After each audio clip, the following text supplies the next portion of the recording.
Gentlemen, I'm about to share a list of books with you that have the power to totally transform your life.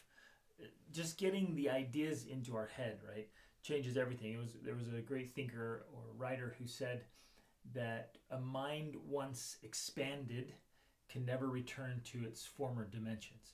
And so just getting the ideas into us and then acting on them totally changes the course of our life, right? And I've been voraciously reading books for for 25 years, and really have averaged about a book a week for over 2 decades.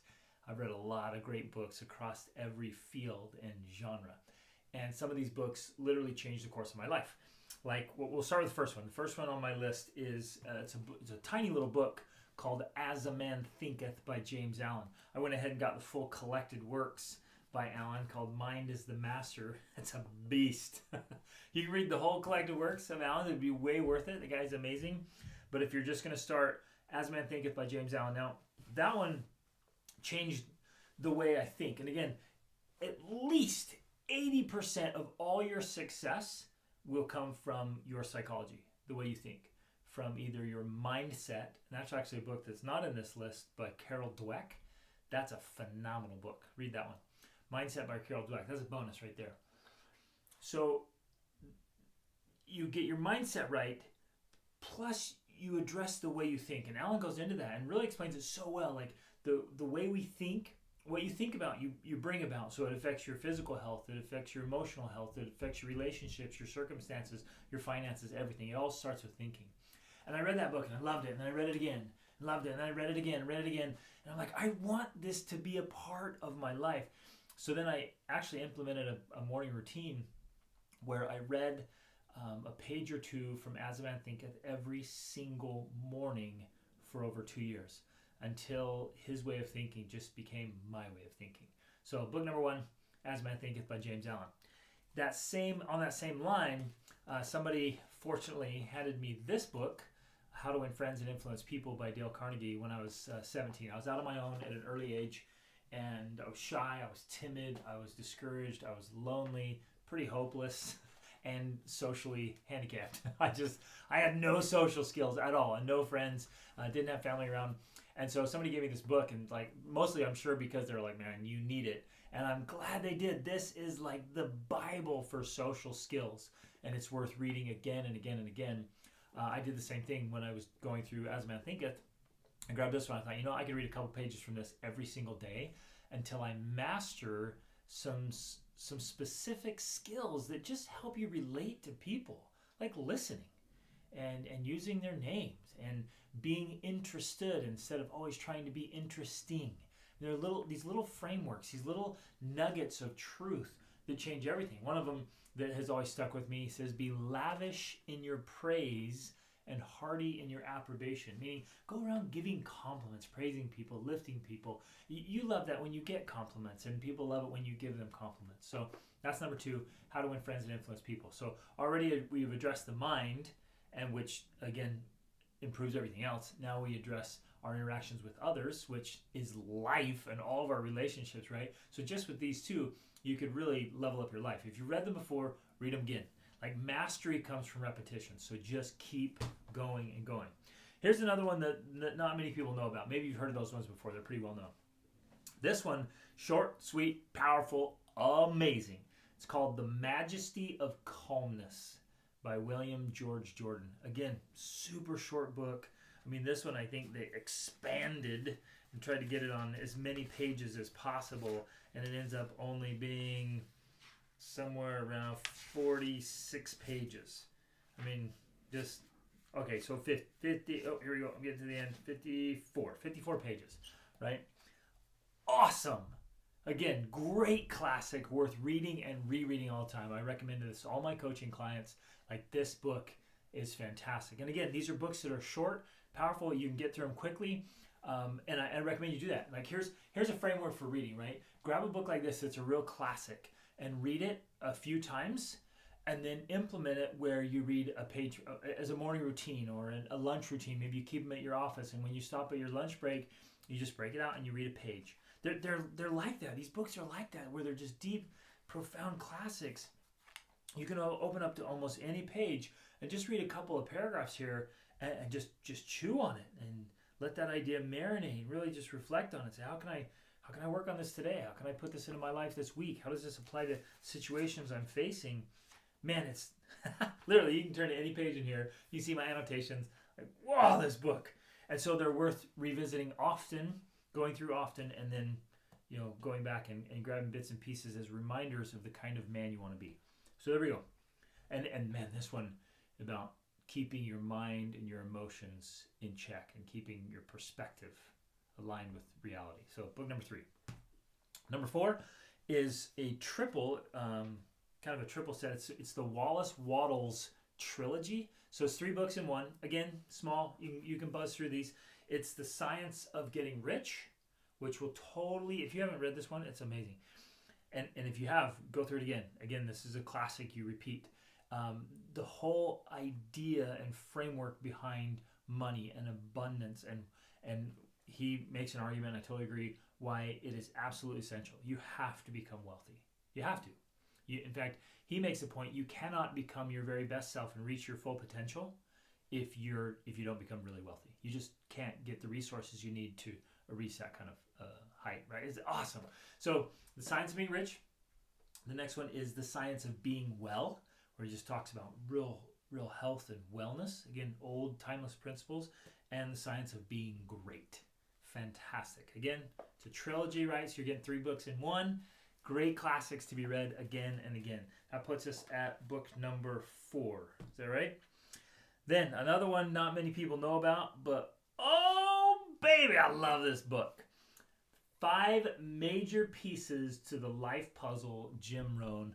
I read this years ago, and I read this in one of the hardest times of my life when we were heavily invested in the stock market and real estate in 2007, 2008, and when it just all tanked, we lost everything. And I would happen to have this book during that time, and it was so pivotal, so important to read this in a time where, man, I felt so hopeless and so desperate and wanted to give up on my dreams and my goals and just kind of acquiesce to life sucks, then you die, right? And kind of that philosophy. And he just goes through, Jim Rohn is just such a great teacher, these key principles. Again, this is another book. So far, every book I've given you is one you can turn to almost any page, grab even as little as a paragraph. Wow, stop, chew on that, mark it up. Again, go through this one regularly, hit it again and again. Life-changing books. So I'm loading them up here, man. This is awesome. And I'm giving you stuff that again you can consume at a regular basis. So now, jump into another one that I really loved the whole premise. This one's Extreme Ownership, written by some Navy SEALs, and man, really cool framework. They tell stories of in war situations and then apply them to businesses, but it's true for life and true for business. The reason I love this book is around this whole idea of just taking absolute ownership of every aspect of your life. You have to, and it's more of a framework and an attitude and a mindset that I want you to just acquire here, of like, you just have to look at every single aspect of your life, physical, mental, emotional, spiritual, social, financial, all of it, and own it. Just absolutely own it. Many of us unconsciously and even unknowingly play the victim. We're saying, oh, that's just the way things are. That's just the way life is. And like, well, my boss is like that. My wife is like that. Oh, my kids, they just do that. And, oh, this is what teenagers do. And, oh, it's the economy or the government. And really nothing I can do about it. Total victim mentality. Where if we lean into extreme ownership, then we say, oh, no, okay, well, that's what's happening. But what am I going to do about it? And we always pick back up our own power to control and direct our lives. Love that book. Another short one here by Ed Milet, called Max Out Your Life. Little book. Again, I'm giving you lots of short books here, so it's not like, oh man, things so huge. Oh, I don't have time. Oh, I can't get through that. A lot of these they're broken down into small, bite-sized type ideas where you can get some fantastic input and insights, proven principles and practices, right, and tools to level up your life. Excellent book. He's got a cool story. Lots of great principles in here. Again, this one I'm marked up everything, so I can turn to any page and find things I marked up, key principles, ideas. Just a great book. Grab that one. Next one is Wild at Heart by John Eldredge. Many of you have probably heard of this one. Just really talking to men, about men. Just helps you understand yourself and the things you need, and working with your wife. Just the kind of the three key principles he dives into that all men need, and just a good read. And he'll hit some things in there, and you're like, yeah, it makes sense. We need those things. That's worth reading, and maybe even having your wife read. Man, get your wife to read all these. Get your kids to read all these. Like, share them with your staff, your team. Like, just go through this. Go through great books, right, all the time. Just finished this one, Man Up by Bedros. Great little book here about his story of being an immigrant into the country and then trying to start a business and really struggling to get it happen until building up a successful business empire and a lot of business principles, a lot of life principles. Just a great little book there. And again, man, I got tons here. I was looking through my whole stack. I'm like, I gotta bring. There's a shelf here below the camera. I can grab all these books. There's so many great books you can read. I am gonna throw one more on here that's kind of a bonus, and I don't have it because it's kind of it's an idea. Is I want to invite you to read regularly from a sacred text. It's not coincidental that these sacred texts have lasted for hundreds or thousands of years. Like a book doesn't stick around like that if it's bogus or whatever. Now, I'm not asking you to convert to any necessarily any to religion or whatever, but I think it's critical for all of us to understand the world's religions and spiritual ideas. 2, to nourish our own spirits, and 3, to gather truth from all. That's why we're reading all these books and all these authors across time and space and all kinds of stuff, right? You've got to search for nuggets of truth that you can apply in your own life and put the practices and principles together, right? So then you have what I call my philosophy journal, right? This is an idea I created for myself. Is you get a nice journal and you capture the most important ideas and quotes and thoughts and principles. This isn't like a journal, like a regular journal, but this is the philosophy journal. You're capturing your philosophy. It's essentially, this is the constitution of my life. This is how I want to live my life. These are the principles, the practices, the guiding rules and standards for my life. And you go through all of these things and you're looking for those nuggets, right? So one of the books you ought to have and be reading is your own journal. And digging through those, have journals all the time. I mean, look at that. Oh, look at this. Shakespeare, right? This is just one of my Shakespeare collection up there. Look at it. Oh, man, so much there. And just packed with wisdom, right? 500 years old, and it's just so much truth. And you're going through just grabbing bits and pieces of it. But anyways, the thing about spiritual text, I want you to read them all. I really do. I'm inviting you, I'm challenging you, read all of them. Read all the ones you can get your hands on from, of course, the Bible, the Old Testament, the New Testament, and to the Bhagavad Gita, which is one of my favorites. To read the Book of Mormon, read the Dhammapada, the Upanishads, the Quran, the Tao Te Ching. What are the others? I'm trying to think of off the top of my head here. Go through them. Look for truth. Understand our fellow human beings and their spiritual journeys, and get any pieces of truth that you can put together into a big picture, right? And we've got to stop dismissing things. Oh, that's oh, they're weird, or that's crazy, or it's just different, right? As we've traveled around the world with our family, so I'm coming up somewhere around 48, 50 countries, and just deeply immersing myself in cultures and traditions and ideas, and not going in with, well, this is the way we do things, and this is the way I was raised, and this is the way things should be. Just going in and saying, what can I learn here? What can I gain? What do they do better than I do? What do they have? What do they know that I don't know? What do they do that I don't do?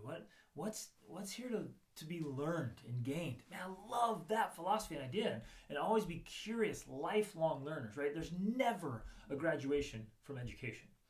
And this is what I've been doing for decades, fellas. So I gathered all of this stuff for my own life, and now for my family. My wife and I have 7 children, and I've compiled it into, because part of my life's work is helping men, and so I created a masterclass, the Be the Man Masterclass, where I'm just bringing all the truth and the wisdom, the ideas, the stories, the experiences from books and from travels and from interactions with others and from experiments of myself and experience with my coaching clients, just proven tools and training and strategies, things that actually work, and putting them together. And what I found, like I mentioned at the very beginning, reading every day and averaging about a book a week just keeps you sharp, and it keeps you fresh, and it keeps you relevant, and it keeps you agile.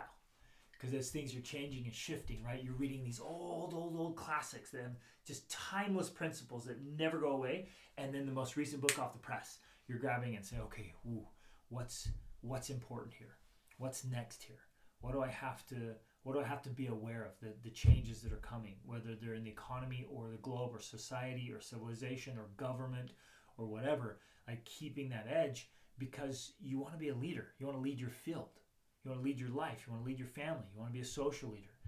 And if you're going to be your very best self, man, you've got to maintain, in my opinion, a constant flow of great input. And it just, every day, it's either a reminder of things you already know, but it's reminding you to do them, or you're learning something new. And it has this magnifying power throughout the day. So, 15, 30 minutes a day in the morning has power that you use throughout the whole day. It really is incredible. I know it sounds kind of silly. You're like, well, how can 10 minutes of reading, affect, 10 hours of work? It does, I promise. Because it gets your mind ready. And it gets you ready. It lifts your mind and your spirit. You've addressed those things, right? And you move your body, get some exercise in the morning. But man, if you'll do this,